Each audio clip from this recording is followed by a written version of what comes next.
কবিগুরু রবীন্দ্রনাথ ঠাকুরের স্নান সমাপন। গুরু রামানন্দ স্তব্ধ দাঁড়িয়ে গঙ্গার জলে পূর্বমুখী। তখন জলে লেগেছে সোনার কাঠির ছোঁয়া, ভোরের হাওয়ায় স্রোত উঠছে ছলছল করে।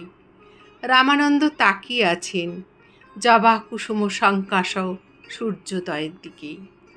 মনে মনে বলছেন, হে দেব, তোমার যে কল্যাণতম রূপ, সে তো আমার অন্তরে প্রকাশ পেল না। ঘুচাও তোমার আবরণ। সূর্য উঠল শালবনের মাথার উপর, জেলেরা নৌকোয় পাল দিলে তুলে। বকের পাতি উড়ে চলেছে সোনার আকাশ বেয়ে ওপারে জলার দিকে। এখনো স্নান হলো না সারা। শিষ্য শুধালো, বিলম্ব কেন প্রভু? পূজার সময় পূজায় বয়ে। রামানন্দ উত্তর করলেন, সূচি হয়নি তনু, গঙ্গা রইলেন আমার হৃদয় থেকে দূরে। শিষ্য বসে ভাবে, এ কেমন কথা? সর্ষে খেতে রৌদ্র ছড়িয়ে গেল, মালিনী খুলেছে ফুলের পসরা পথের ধারে। গোয়ালিনী যায় দুধের কলস মাথায় নিয়ে। গুরুর কি হলো মনে? উঠলেন জল ছেড়ে, চললেন বন ঝাউ ভেঙে গাংশালিকে কোলাহলের মধ্য দিয়ে। শিষ্য শুধালো, কোথায় যাও প্রভু? ওদিকে তো নেই ভদ্রপাড়া। গুরু বললেন, চলেছি স্নান সমাপনের পথে। বালুচরের প্রান্তে গ্রাম। গলির মধ্যে প্রবেশ করলেন গুরু। সেখানে তেঁতুল গাছের ঘন ছায়া, শাখায় শাখায় বানর দলের লাফালাফি। গলি পৌঁছই ভাজন মুচির ঘরে।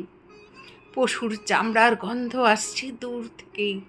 আকাশে চিল উঠছে পাক দিয়ে। রোগা কুকুর হাড় চিবোচ্ছে পথের পাশে। শিষ্য বললে, রাম রাম।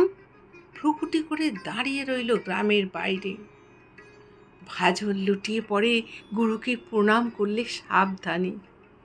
গুরু তাকে বুকে নিলেন তুলে। ভাজন ব্যস্ত হয়ে উঠল, কি করলেন প্রভু? অধমের ঘরে মলিনীর গ্লানি লাগলো পুণ্য ধেয়ে। রামানন্দ বললেন, স্নানে গেলেম তোমার পাড়া দূরে রেখে। তাই যিনি সবাইকে দেন ধৌত করে, তার সঙ্গে মনের মিল হলো না।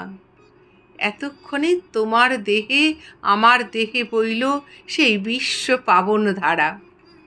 ভগবান সূর্যকে আজ প্রণাম করতে গিয়ে প্রণাম বেঁধে গেল। বললেন, হে দেব, তোমার মধ্যে যে জ্যোতি, আমার মধ্যেও তিনি। তবু আজ দেখা হলো না কেন? এতক্ষণে মিলল তাঁর দর্শন। তোমার ললাটে আর আমার ললাটে।